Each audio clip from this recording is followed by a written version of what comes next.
Just a quick note before getting started, this story is also available on Podbean and ScribbleHub for your convenience. Links are in the description. Support the game, the owners, and anyone who's involved in it. MechWarrior, Wild Rose. Battletech Fiction by Lucien Dacier. Chapter 5. In Orbit, New St. Andrews 4, the Periphery. Rimward of the Circinus Federation. 10 April 3077. Blossom, status report? Status is, hands are full, Marie muttered back. I just got to the cockpit, commencing startup procedure. She had just managed to slide into the Broken Blossom's cockpit and turn on the backup power before the comm line had lit up. After she pulled the hatch shut behind her, it was oppressively dark inside, lit just by the indicator lights. She took out a small utility flashlight she'd brought with her for this purpose, looking around the dim confines of the cockpit. She'd spent every free minute over the last 2 months sitting in here and learning the controls as best she could, but being in the cockpit still put her on edge. She swore she could still smell Jane's odor in the command chair, and she could see finger marks in the joysticks from where she'd been gripping them on her flight off Huntington. But now the Sirocco was approaching New St. Andrews, and she had to swallow that fear. The Hussars would need her to actually get moving soon and show she was worth the effort of keeping around. She set about her preparations. She had already stripped down to her shorts and tank top. She sat on the command chair and strapped the cooling vest on over her torso. Then she turned her attention to what she'd brought with her. A case she had been traveling with for years, carrying it packed in her luggage as she and her mother had hopped from one planet to another. She pressed her thumb to a small print scanner on the case. It hissed and split open, revealing a padded interior that snugly held a shiny metallic helmet. Marie carefully pulled it from the box and held it almost reverently between her hands. It was a neurohelmet, a gift from her father. He'd even had it engraved with a black rose with prominent thorns, the symbol of his mercenary unit. The neurohelmet had the same input-output ports that her training helmet did, but that was where the similarities ended. Whereas the training helmet had been a tremendous bulky affair that weighed on her like a pile of bricks, this thing weighed less than 2 kilos. It was also smaller, not extending over the shoulders like a typical neurohelmet. It looked sleeker too, still militaristic in design, but with smoother, cleaner lines. She could tell from the Spartan efficiency of the design that it was clan technology, which meant it was more advanced than anything available in the Inner Sphere. It was also unbelievably rare. The clans didn't part with any of their technology without a fight. Getting a fresh neurohelmet from them would take a combination of skill and luck not often seen. Fortunately for her, her father had had that combination. It had seen him through Tukiad and through years of fighting the clans afterwards. She blushed despite herself, thinking of the enormous effort it must have taken her father to get one of these neurohelmets. He'd set 2 aside for his children, locking them up for safekeeping until they were ready. How many times had she taken this helmet out of its case over the years, just to look at it and think about what it promised? She'd even put it on her head a few times as a kid, dreaming about piloting a mech or flying an aerospace fighter. Now here she was, sitting in a machine that was both of those things. Maybe it wasn't the life she or her father had planned on, but it made her chest tight to be sitting here. Marie took a breath and pulled the helmet on over her head. It fit snugly, but not uncomfortably so. The viewing window was clear and wider than her training helmets had been, giving her a better peripheral vision. There was no sign of the separate internal monitor she was used to either. She turned her head back and forth, getting a feel for the weight on her head before she unplugged the training helmet, tossed it behind the command chair, plugged the new helmet into the Broken Blossom, and keyed in the activation code. She shuddered as the neurohelmet booted up, ice running down her spine as it imprinted on her alpha brainwaves. It suddenly felt tight on her skull, like her brain was being squished inside of her. Her head swam with a sudden wave of dizziness. She resisted the urge to pull the helmet off, and instead started making adjustments, fiddling with the knobs on the back and tweaking the input-output feeds. Slowly, the pressure on her head faded and it stopped feeling like she was swimming in static. She blinked several times, trying to clear her vision. A new neurohelmet always had a learning curve for her. She knew it was safer to keep the old one, but sitting in the Blossom, about to take it out as an actual pilot for the first time, she couldn't resist the chance to finally put her father's gift to use. All around her, the Blossom woke up as the reactor finished warming up and came fully online. The control board came to life, bathing her in middling amber light from the indicators. A sub-display winked to life with the wireframe of the aerospace fighter, still a mix of green and yellow with the patchwork repairs. She immediately noticed the difference in the neurohelmet. First, she could turn her head, letting her see the Blossom's whole cockpit. The main view screen in front of her was only part of the story. To her left, right, and overhead were more display screens showing the view outside, mimicking an old-world fighter cockpit canopy. It was certainly clearer than the tiny view through her old neurohelmet's internal screen had been. As though summoned by that thought, the familiar compressed view appeared at the lower edge of her sight, superimposed over the cockpit controls, giving her a strange double vision effect. Her eyes widened as she realized the neurohelmet was projecting the compressed view directly onto her retinas. "Okay, old girl," she whispered to the mech, patting the control console. "I stood up for you, so work with me, all right?" She went through the usual pre-launch checklist for an aerospace fighter, and double-checked the board. She hadn't been able to actually fly the Blossom since landing on the Sirocco, but she'd at least had time to familiarize herself with the controls and reconfigure them for a left-handed pilot. She'd also found the eject, a pair of pull cords at the base of the seat. She hoped she wouldn't need those. At least the fuel gauge showed she still had 3/4 of a tank left. She finished her preparations by finding an oxygen hose that had been tucked under the seat and connecting it to a socket on the front of the helmet. Some mechs provided breathing hoses as a backup if the cockpit seals failed in a hostile environment, but most MechWarriors didn't bother with them.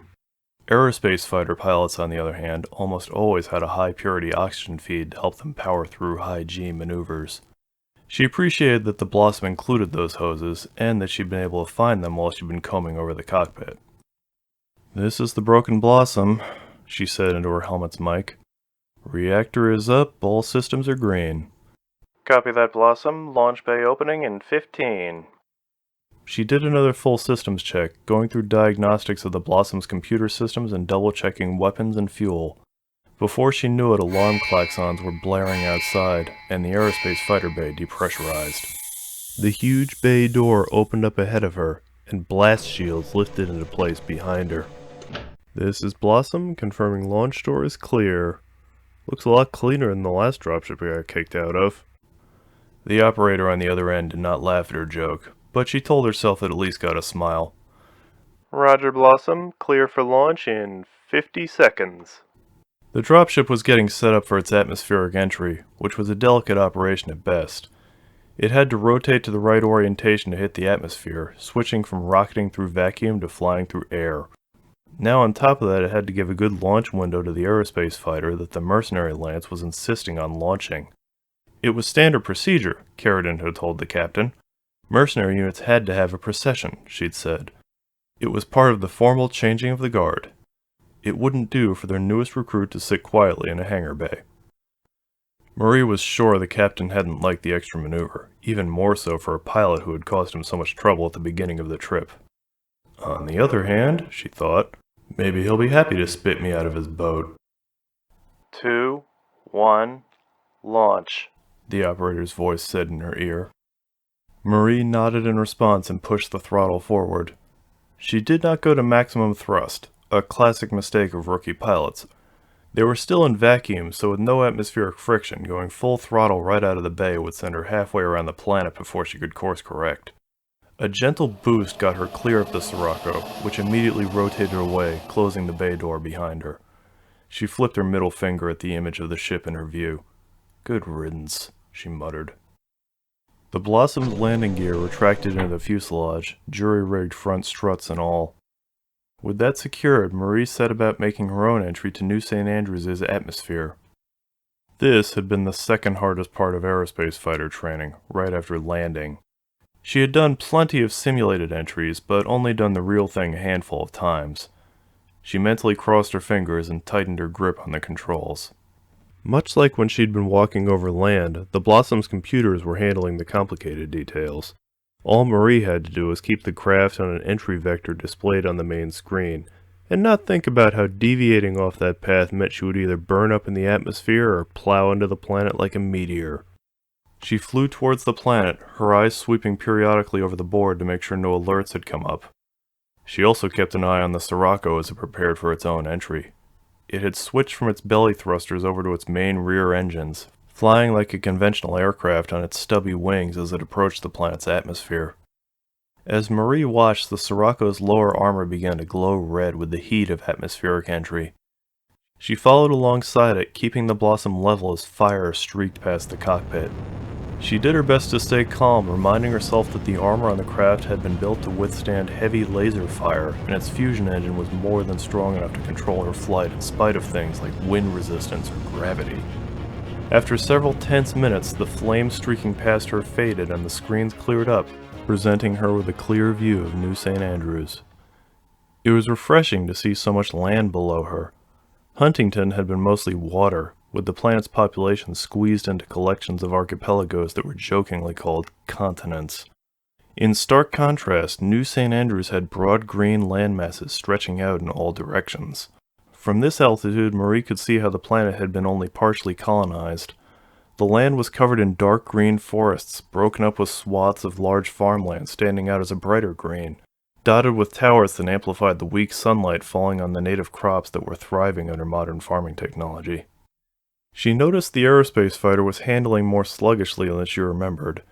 It had been tricky enough to fly back on Huntington, but now it felt like she was fighting the controls to get the fighter aimed in the right direction. Just adjusting to a new atmosphere, she reasoned. Huntington had had a pretty thin atmosphere, something that had taken her lungs some time to adjust to. New St. Andrews had a more normal atmospheric pressure. At least she wouldn't spend the first few days being constantly winded. Once she'd steadied her flight, she hit the comm line. "This is Blossom, I've entered atmosphere," she announced. "Roger that, Blossom, you are clear for approach," Carradin's voice responded. "Give them a show for us." "Roger that." She angled the Blossom towards the spaceport and pushed the throttle up. The Sirocco was quickly left behind as she shot down. The coordinates in her computer were for the spaceport, but it was impossible to miss the city of Killarymont, just a few kilometers away from it. It was a modest settlement compared to what she'd seen on Huntington. New St. Andrews had a total worldwide population of just over 5 million, and only about a tenth of that was in Killarymont. Most of the population apparently preferred to be out in the wilderness, living off the land. "Give them a show, huh?" Marie asked herself. She turned the Blossom, arcing her flight path over the city and lazily corkscrewing through a clumsy barrel roll. She shot past the city, close enough that windows must have been shaking with the thunder from her engines, then banked the Blossom into a sharp turn. She grit her teeth against the G-forces, easing up after a moment as she became distinctly aware of just how much mass was leaning into the turn, and she realized she wasn't sure what the Blossom's structural tolerance was. She awkwardly leveled off and decided the clumsy flyby was the best she'd be able to manage right now. She pointed the nose back towards the spaceport. Landing was a relatively simple affair. The control tower on the spaceport had been trying to get in touch with her since she'd started coming down from orbit. By the time she came in for a landing, the controller was sounding especially annoyed. The man still directed her to the spaceport's main landing strip, with a warning that she would have to clear the runway shortly for the incoming dropship. The landing gear thankfully extended without jamming, and she swooped into a rough but successful landing. She let out a breath she'd been holding and started taxiing off the runway as a flag operator signaled her off to the side. The broken Blossom had barely cleared the runway when a pair of black cars were rolling towards her. Detecting her attention, her neurohelmet magnified the view of them without being asked. She could tell they weren't spaceport personnel. No engineer would drive cars that fancy. The door of the lead car opened up as soon as it had pulled to a stop in front of her. A small man with greasy hair climbed out and stomped towards her, angrily adjusting the glasses that were hanging off of his nose. "What is this supposed to be?" the man shouted at her. The external speakers picked up his voice easily enough, and the magnified display gave her a good view of the vein popping out on his forehead. Marie sighed and blinked hard. She already had a behind-the-eyeballs headache that was threatening to become much more intense. Her body still wasn't used to the Blossom, and now she'd given herself a new neurohelmet to adjust to as well. She had very little patience for stodgy officials at the moment. She thumbed the button for the external speakers. "It's an aerospace fighter," she said to him. "Do you need thicker lenses or something?" The man's face somehow grew a few shades redder than it already was. "Did you not read the terms of the contract?" he shouted up at her. He slapped his hand on a pack of papers he'd been carrying. "We were expecting 4 battle mechs today. We did not contract to supply or house a jet." "Aerospace fighter," she corrected. Her eyes fell on the lever on the side of the control board. What the hell? "But fine, you want a battle mech? No problem." She grabbed the lever and put her weight behind it, pushing it all the way to the top of its track. She shivered, her sense of balance swimming as the neurohelmet struggled to adjust to a mech function it clearly had not been designed for. She kept her eyes on the display all the same, watching as the broken Blossom split open along seams, the arms and legs dropping down to the ground, then the landing gear and wings lifting up and folding away behind the mech. The nose cone swung down over the mech's chest, leaving the disembodied cockpit to become the head. As the panels of the mech closed back up to form a solid armored carapace, she noticed, with some embarrassment, that the transformation did not leave her standing on her feet, but rather down on all fours. Biting her lip in consternation, she pulled back on the controls and the Blossom sat up, now resting on its knees. Her embarrassment was quickly tempered as she saw the shocked look on the official's face. He'd even dropped the packet of papers he'd been clutching so firmly a moment ago. "The other guys are coming in now, in case you didn't notice," she announced to the man, and jerked the Blossom's arm up to point a thumb back at the descending dropship. Behind her, the Sirocco was making its final approach. The man just stood there speechless. Calling that a success, she set about getting the Blossom's legs under her. One foot came up and touched down, but as she tried to stand, a profound sense of vertigo hit her. The new neurohelmet, and new pilot, still trying to adjust to the unfamiliar mech they were connected to. The mech's gyro screamed and the Blossom staggered, losing her balance. She came down hard on one arm, the hand hitting the ground splayed out, a scant few meters from the shocked official. Marie winced. "Let's just say I meant to do that," she whispered to herself. She tried again, moving more deliberately this time. Keeping the one arm braced on the ground for balance, she managed to get one foot on the ground, then the other. She carefully extended the mech's legs, standing up shakily. Her head cleared as the Blossom stood, happening so abruptly that Marie's breath caught. Suddenly the ground felt steady under her. On top of that, she became distinctly aware of the bulk of the broken Blossom around her. It almost felt like a heavy suit hanging off her body, letting her know it was there. She squared her shoulders and tried to adjust to the new sensations, and the mech swayed in place, following her movements. Marie's eyes widened at that. Her training neurohelmet had let the mech share her balance, but this was a whole new level of connection to a machine. "Just needed some time to get used to me, huh?" she asked the mech. By the time the Blossom had caught her balance, the Sirocco had landed. Marie carefully moved the mech to step towards the ship and stand at attention outside the massive bay doors. She listened to the comm chatter over the radio for a few minutes as the crew on board did their final checks. Before long, the bay doors started opening. First out was Carradin's Fleetfoot, the Raptor. The small, bird-like mech stepped out furtively, followed closely by Wolfgang's commando. According to Carradin, Wolfgang refused to come up with a name for his mech, so she'd given him the unimaginative call sign, Wolf. Lumbering out the other side of the Sirocco came Hoshino's Charger, taller and broader than either of the other two mechs. Hoshino's ride definitely earned its name as the hunk of junk. It looked like a patchwork mess of repairs that spoke of years of service. As for Thomas, the dispossessed man was waiting inside the dropship, watching. Marie imagined he was burning with frustration at not being able to join in the procession. Marie took a moment to take in the sight of the battle mechs. She had had time to become familiar with the Hussars' rides, with each pilot having plenty to say about his or her machine, but this was the first time seeing them up and moving. Before, they had just been metal blocks. Now they were alive, titans walking around with the humans below standing well away. She could see the hussars were still sporting the damage from Huntington.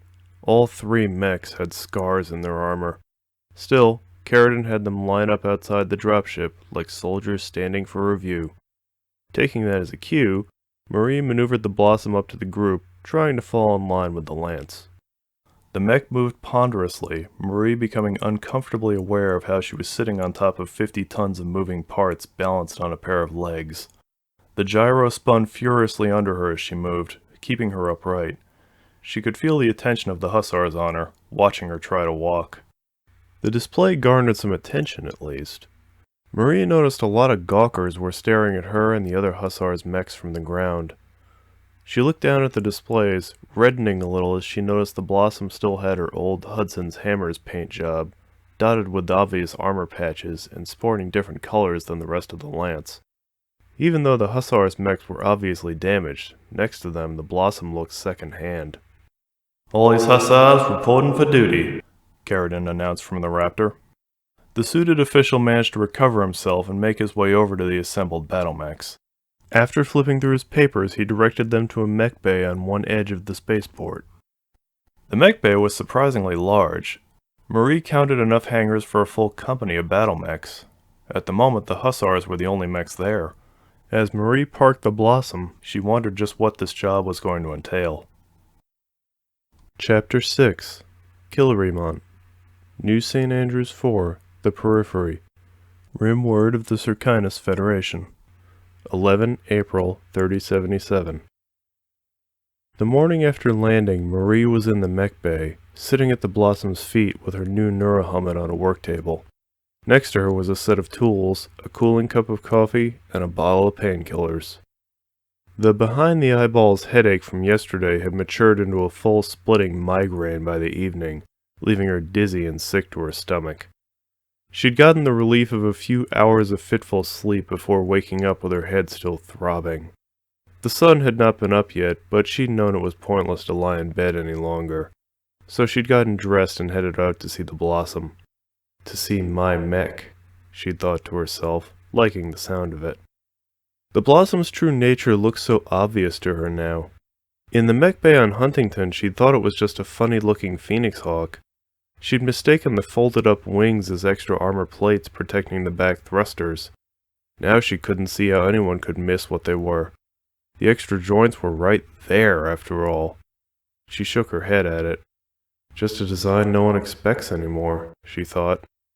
She'd connected a diagnostic computer to her neurohelmet and was making adjustments when she heard footsteps approaching. She looked up to see Hoshino walking towards her, a cup of coffee in each hand. She spared him a wave and a half-hearted good morning. "Oh-hey-oh," he replied cheerfully, and set one of the coffees down by her. "What brings you out of bed so early, young one? Are you adjusting to the planet's cycle?" Marie winced at his volume. It was too early for anyone to be that energetic. "I don't sleep so well on a good day. Also, my machine hates me," she answered sullenly. "I'm trying to convince her to go easier on me." "Ah, I know of temperamental machines. My catamaran needs constant recalibration to walk straight," he said with a chuckle, pointing over at the beefy Charger parked next to the Blossom. "Does the rose mean something?" he asked more quietly, eyeing the symbol on her helmet. Marie shrugged. "It was a gift, that's all I know," she answered, hoping she sounded convincing. "And every neural helmet I've ever used has needed some tweaking. My brain's a little busted," she said with a tap on her skull. "Oh?" Hoshino asked, pulling up a seat next to her. "I took a bad concussion when I was 12, she answered. She gave him a bitter grin. "For a while they said I wouldn't be able to pilot a mech or an aerofighter. Turns out I just needed a little more work to get my brain in sync with it all." Hoshino rumbled. His expression turned more somber. 12 years old?" he asked. She felt less than saw him glance down at her legs. "Yeah, they're related," she admitted. "Lucky for me, it takes more than a building falling on me to keep me down."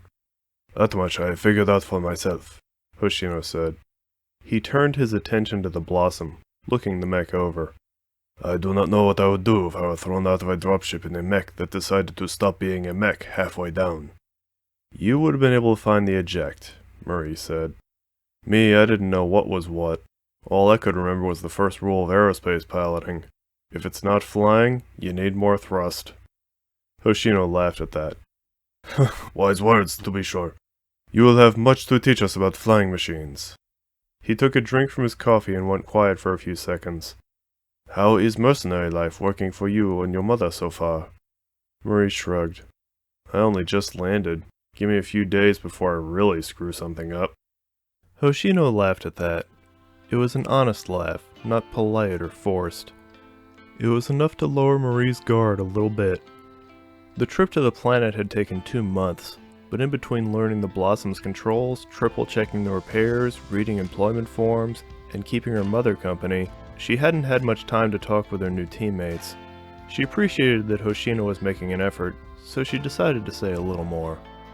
Honestly, Mom and me have been hopping around on dropships for almost a decade, and I've been riding around with mercenaries since before then. This, she said, gesturing around at the mech bay, was my playpen as a kid. The only difference is this time I've got a ride of my own. Actually, my aunt drove a Phoenix Hawk for the longest time. Maybe she's watching out for me. Hoshino nodded sagely. I believe my ancestors watch over me as well. Did your parents plan for you to be a McCloud? Marie's mouth went tight, and she shrugged. Let's just say plans changed a few times, she answered. How about you? Grand family plans riding on your shoulders? Now it was Hoshino's turn to shrug. I am from a proud family of samurai, and as you say, plans changed as well. Fortunately, my parents had the foresight to give me a fortuitous name. He tilted his head up, a twinkle of pride in his eye. Heihachi is the name of one of their favorite characters in an old world film. He was a noble samurai, a ronin like myself, cursed to ride the whims of an uncaring universe with no master or home. Yet he still fought on the side of the weak and the defenseless. He always knew how to smile, lift the spirits of those around him with a kind word or a funny joke. He was a light in dark times for all his allies. Sounds encouraging, Marie said. She made a final adjustment on the neurohelmet and unplugged it from the tester. I'm sure Karadin finds a use for you. Hoshino was silent for a moment, taking a sip from his coffee and thinking. Karadin is a unique leader, he finally answered. She uses strategies many would find unconventional, but she gave this old Ronin a home. He chuckled. I think all the Hussars have a similar story. Each of us is looking for somewhere to belong. Marie turned her head to look at him and offered a thin-lipped smile. Sounds like the story of my life, she said. You guys are just the latest people who try and make me fit in somewhere. Spoken like someone who's used to being told she doesn't fit. Marie and Hoshino both looked up at the new voice to see Karadin walking towards them. Nice gear there, McCloud, Karadin commented, giving the clan neurohelmet an appraising look. Yeah, something I was saving in case I ever steal a battle mech that flies, Marie responded with a smirk. Karadin gave her a polite smile. Seems to me you need something to go along with that, she said. Producing a tightly wrapped bundle from under one arm, she tossed it to Marie. Marie caught it, recognizing the dark blue and orange piping of a hussar's uniform, matching the color scheme on their mechs. The name McCloud was prominently emblazoned on the breast, right under the title, Pilot. I called up a shop on our way in from the jump point and had them do a rush job on that. Had to take a few guesses at your measurements, Karadin explained with a shrug. Sorry they only ton to make one, so take care of that. You were turning heads yesterday. Best of people know who you are. Now get changed. Mission briefing's happening in the conference room in 10. Client's gonna be there, so let's all look our best, she added, winking at Marie. Marie looked down at her own rumpled, casual clothes before hastily gathering up her things and heading off to the locker room near the entrance of the mech bay.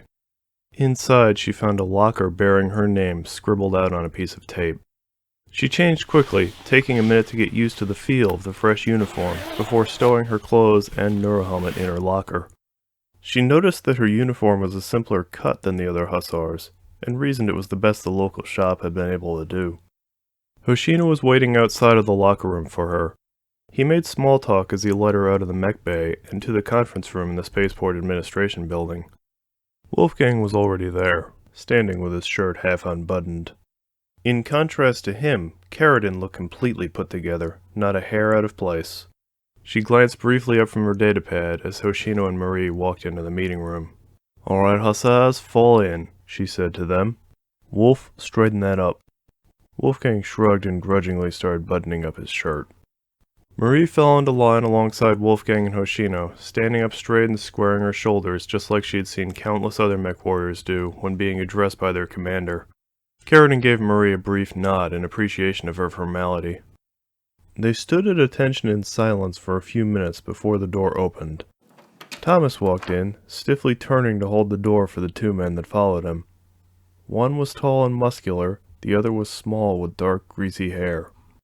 Marie felt a pit in her stomach as she recognized the latter as the man from the tarmac yesterday. "Good morning," Carradine said to the room. "Hussars, the sergeant and I have just spent the last hour going over the latest intel with our employer liaison. They've asked to meet the unit, to make sure we're all straight on the mission orders." She gestured to the two men who had followed Thomas in. "These are the representatives from Meridian Manufacturing, Mr. Angus Bauer and Mr. Donald Coghill." "Cohill," the shorter man sharply corrected on her pronunciation. His annoyed expression did not change as he swept his eyes over them. "Are there any more of you, or is this it?" Carradine's face twitched before she put on a polite smile. "Ollie's Hussars is a one-lance unit, Mr. Cohill. This is everyone." Marie tensed, the pit in her stomach deepening as Cohill looked them over. He had the look of someone who was never happy with what he saw. He glared at the assembled hussars and adjusted his glasses. "I'll tell you what I just finished telling your sergeant," he said. "I didn't want an off-world unit on this planet.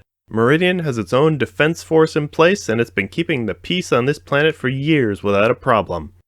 I'd thought the decision had already been made not to hire mercenaries, but here you are." "Lucky us," Marie thought, only just barely keeping herself from muttering that under her breath. Cohill gave her an annoyed look, as though able to read her thoughts. "You know what I hear every time I check the news?" Cohill said. "Another group of mercenaries who've broken contract. And more who took a job under false pretenses, while they were really working for the word of Blake," he said, the vitriol clear in his voice. "Bringing mercenaries onto New St. Andrews means the board of directors is rolling the dice. They have put me in charge of making sure you are as trustworthy as you say." "Hey, we got a solid C+ rating," Wolfgang commented. Despite herself, Marie snorted a barely repressed laugh. Thomas loudly cleared his throat and gave them both a sharp glare. "And so far I'm not liking what I'm seeing," Cohill went on. His eyes snapped to Marie. "You've barely been on planet for 24 hours and you've already flown in a fighter jet without clearance and put me in danger with it. Is this the kind of people we've hired?" "I thought best you get a real taste of our capabilities," Carradine answered before Marie could say anything. "I apologize, there may have been a few bumps yesterday. Pilot McCloud is our newest hire." The larger man, Bauer, suddenly piped up. "What are you doing in that jet mech yesterday?" he asked. "That was a bonny show you gave us. When are you flying it again?" Marie drew back at the man's boisterousness, while Cohill scowled at him. Carradine smiled and met his attention. "Pilot McCloud will be getting acclimated to the planetary environment, just like the rest of us," Carradine answered. "You've seen what the Lamb can do if need be, but for the moment it will be grounded, at least until I get a better feel for what we're up against." Marie's brow furrowed. She hadn't heard anything about being grounded. After flying in yesterday, she'd been assuming Carradine wanted her in the air. She tentatively raised her hand for attention, but Carradine did not see it, instead keeping her attention on Bauer and Cohill. "Now that we're all here, I was about to start the mission briefing," Carradine said. Cohill nodded and gestured for her to go on.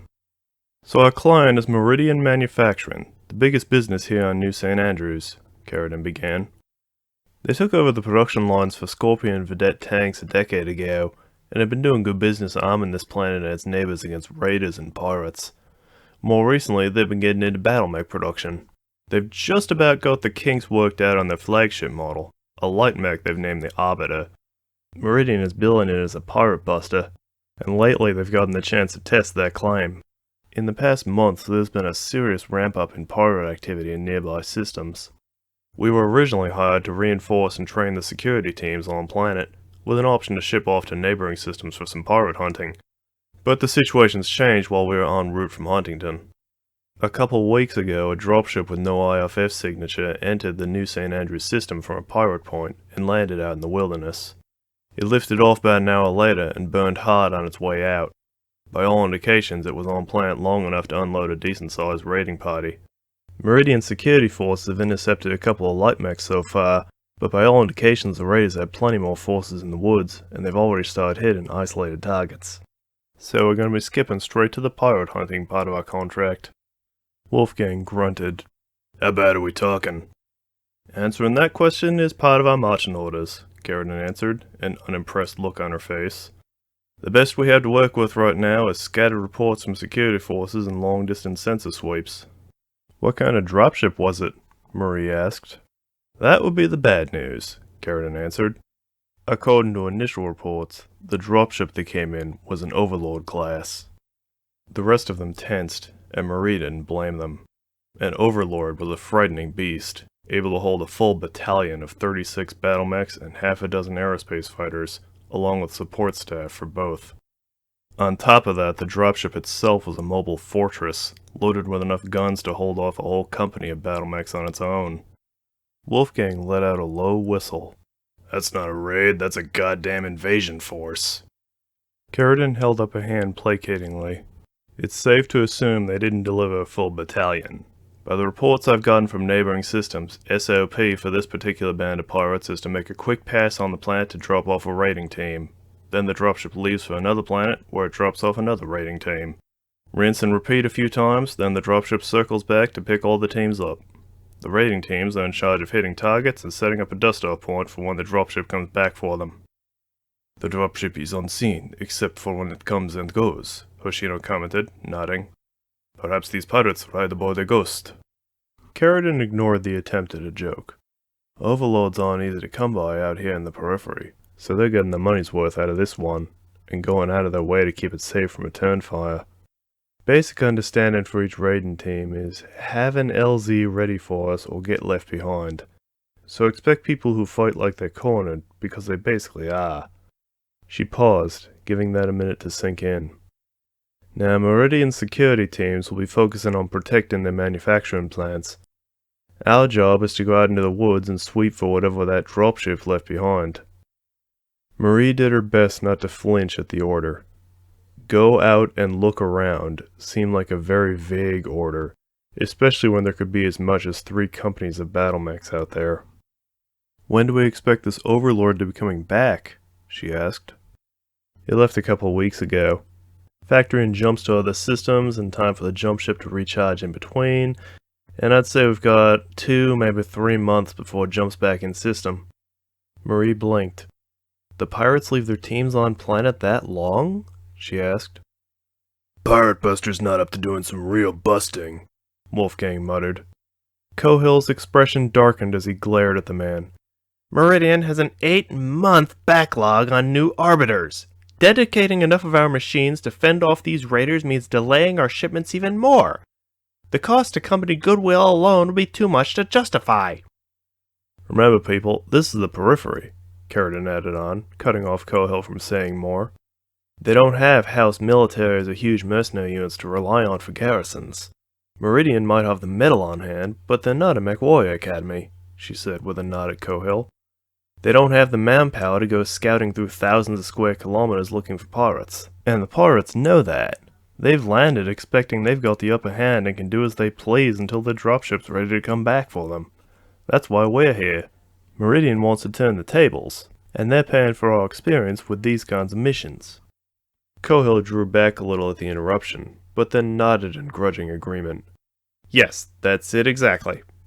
Bringing you in means we get to focus on what we do best. But we at Meridian Manufacturing want to make sure you are a good investment. Maybe the great houses can burn their money on some lackadaisical unit that sits around all day, but we at the company want to see results. He crossed his hands imperiously behind his back. Our security teams are more than up to protecting our factories. We need someone who will take a proactive stance and take steps to stop these raiders before they mount an attack on any of our facilities. Don't worry about that. My people are professionals at this kind of thing, Carradine replied before turning her attention back to Marie and the others. Now whatever's out there is moving quickly. They hit isolated targets, and by the time any defense force can respond, they've already faded back into the woods.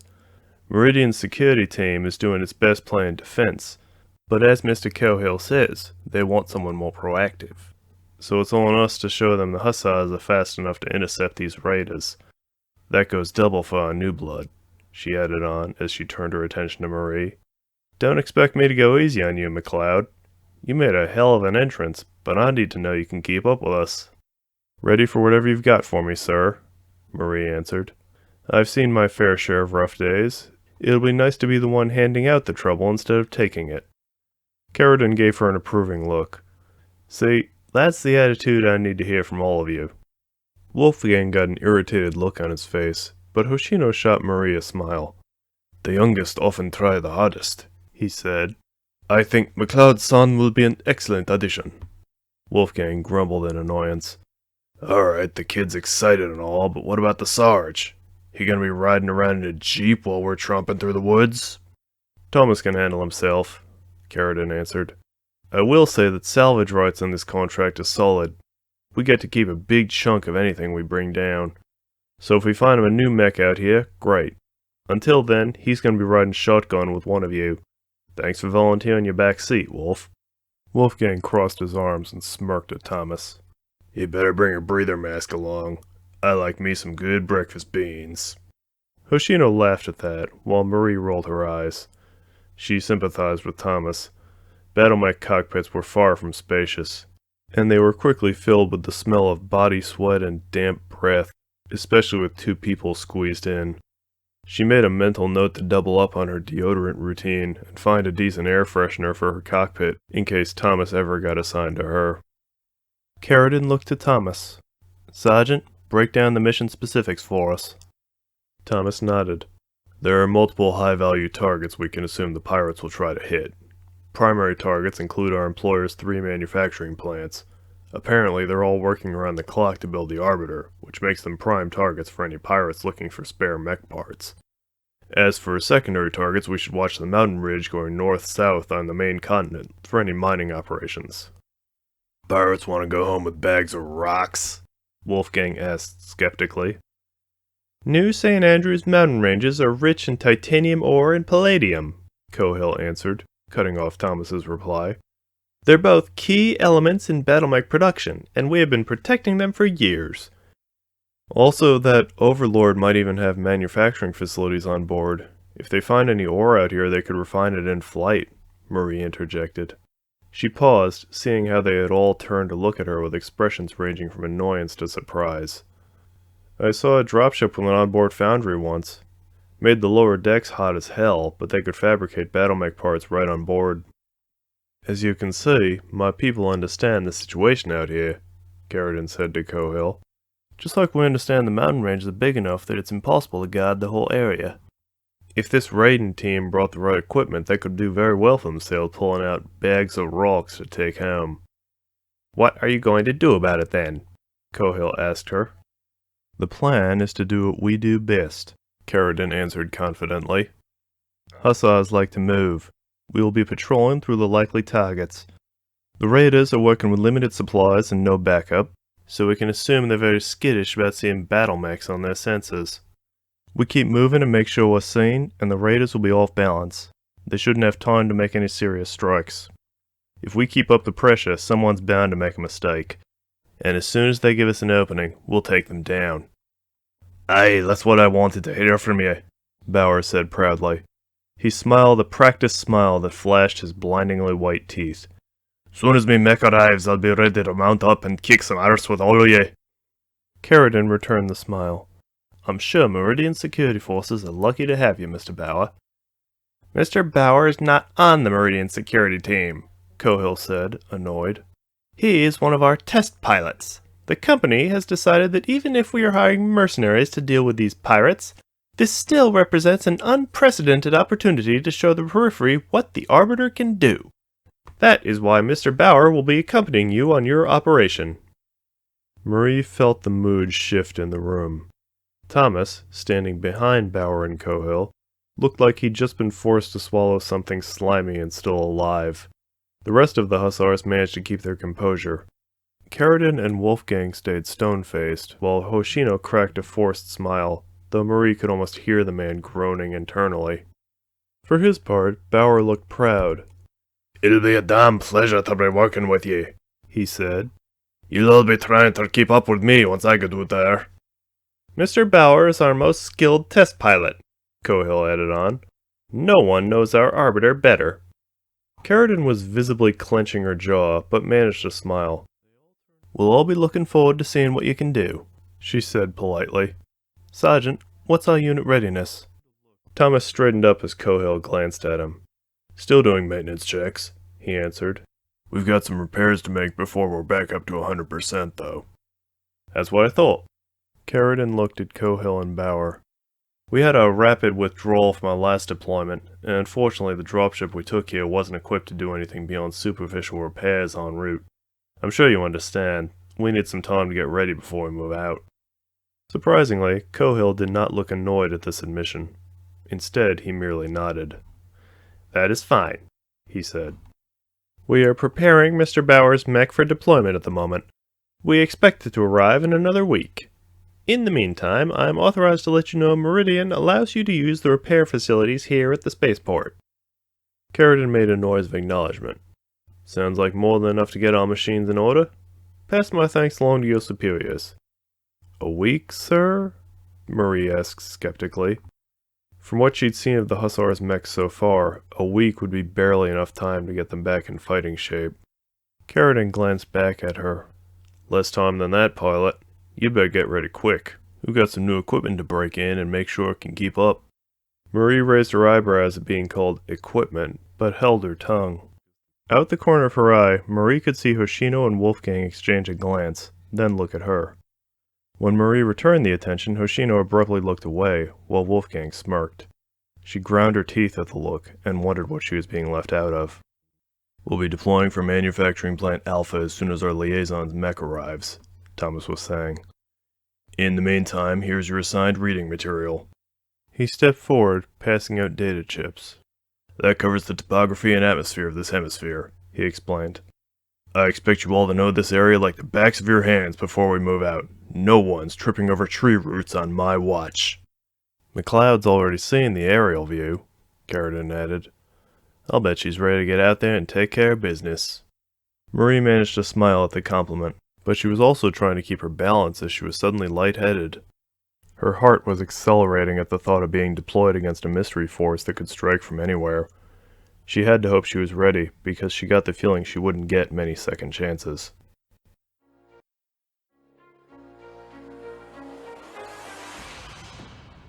Thanks for listening, and if you've listened to the previous chapters, thanks for coming back. I hope you enjoyed this. Battletech and Mechwarrior are the property of Catalyst Game Labs. Before them was WizKids, and before them was FASA. There are also countless authors and artists who have contributed to this universe over the years. I encourage you to support the owners and any contributors in any way you can. Sound effects are sourced from freesound.org under the Creative Commons license. Music comes from joystock.org, published on a non-monetized video as per their rules. Rachel McCloud is a creation of James D. Long, who among other things wrote Main Event and DRT for the Battletech universe. Go read his stuff. Art of Marie in the Cockpit comes from Bun on Twitter. Their handle is @PanzerBun. A link is in the description, and it's posted on the screen right now. Like, comment, and subscribe if you think I earned it. You can also follow me on Twitter. My handle is @LucenDossier. You can watch me post Battletech memes there and give updates on this story. Thanks again.